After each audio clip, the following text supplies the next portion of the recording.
let's get into a little review action here. So Martin saw The Holdovers. I was not able to see it, but Martin got to catch it. Looks pretty good. It's from director of Sideways, right? Yeah, Alexander Payne. Do not cross the Rubicon. The Holdovers.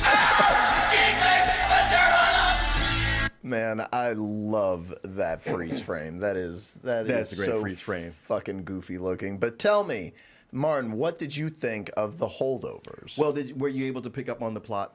Yes. This story, I think I figured out. This one I know. Okay. Well, sometimes you're like, I'm not sure what's happening here, and yeah, it is very simple. Where it's the winter break for Christmas, and most of the kids are able to go home, and this is a school that's full of rich kids, and there's only 5 who don't, and then 4 of them get picked up in a helicopter and leave.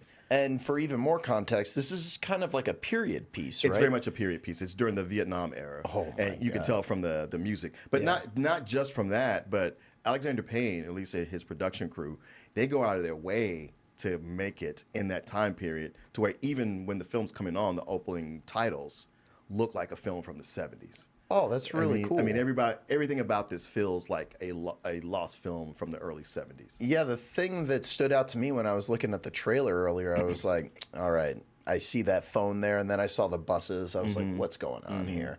But that's the thing that I was thinking about, man, because I've been in that situation where, it's the holidays and you're staying at your school so you don't have to go back and forth or whatever. And we have the internet. Back then, they did not. Right. No internet, no cell phones. Yeah. And Paul Giamatti plays the teacher whose name I looked up earlier, I had it all set, and now my mind has gone blank.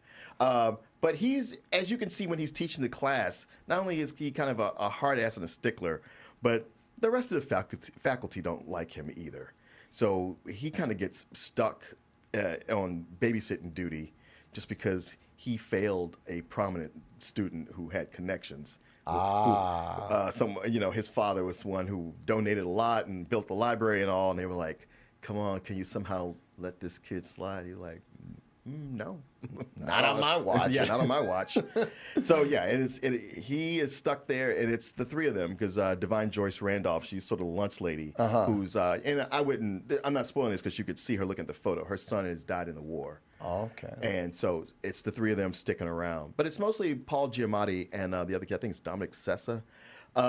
Most of it is the play back and forth between 2 of them. It's a slice of life and coming of age story.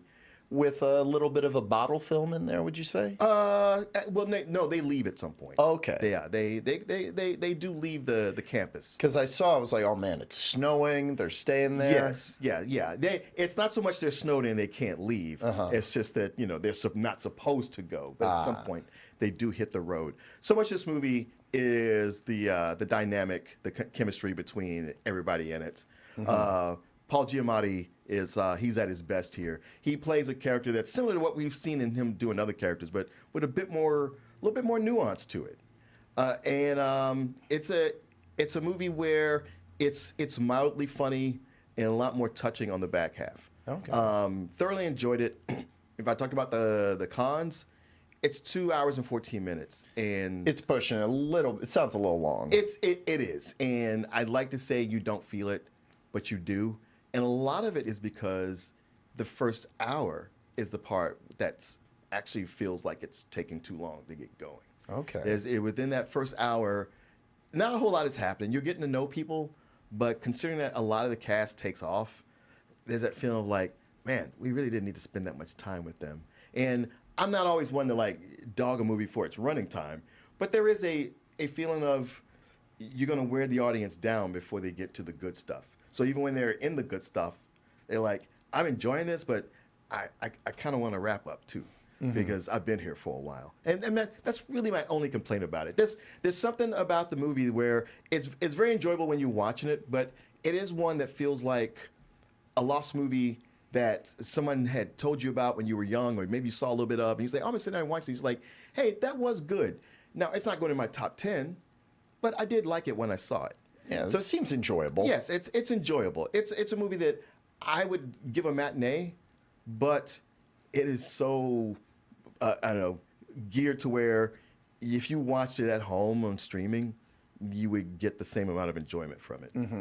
You know what I mean? Yeah. Like it's the actors are bringing their A game. Yes. And that's really what something like this would be carried by, is just the performances. And it seems like it. Like, I didn't know how to say this, but I wanted to bring it up because I never noticed this about Paul Giamatti. But like his eye is acting its ass off in this movie. Well, his lazy wall-eyedness, his lazy-eyedness, it's a factor in the movie. Really, Because I started the movie going like, well, shit, I guess I never really noticed that about him. But then later, it becomes a thing in the movie. Okay. So I was like, okay, maybe he is wearing a contact that's making it do that. I was like, how have I not been observant like that?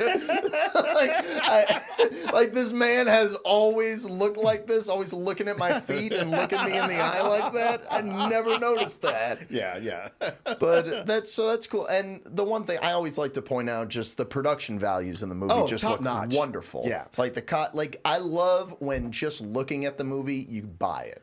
Yes, you know what? I sort of gave my rating, but I was gonna circle back around to that because one of the joys of it is to watch the craftsmanship that goes into it, the way everything does feel real. I mean, they did shoot it all on location; none of it was done on a sound stage.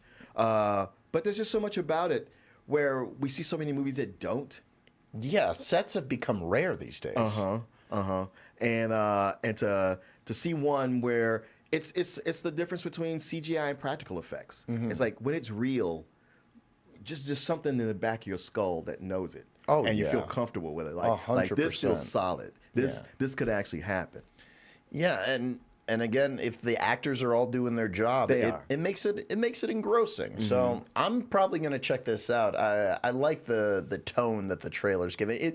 This trailer throws a lot at you. It does, but it's not a trailer that sells you a different movie than what you see. That is very common these days for sure. But it looks like a movie that'll hold up and people will watch it over the holidays. Yeah, I thought that exactly because it's taking place over the Christmas holidays. And the thing is, like, this whole situation is not anything I can personally relate to. I never, they're in the New England area at a prestigious prep school. Never done any of that. Never you got to stay over while the parents go skiing and all that. But it took a while, but it brought me into it to where like I was there with them. And I think that's what a movie like this is supposed to do. Yeah, man. Yeah, I wish I could have seen it so I could have had something to say, but the movie actually doesn't even come out until November. Yeah. But I'm glad you got to see it. I'm glad you enjoyed it. Yeah, that seems like a good one. So definitely check out The Holdovers, which Martin gave a matinee, if anyone missed. High matinee.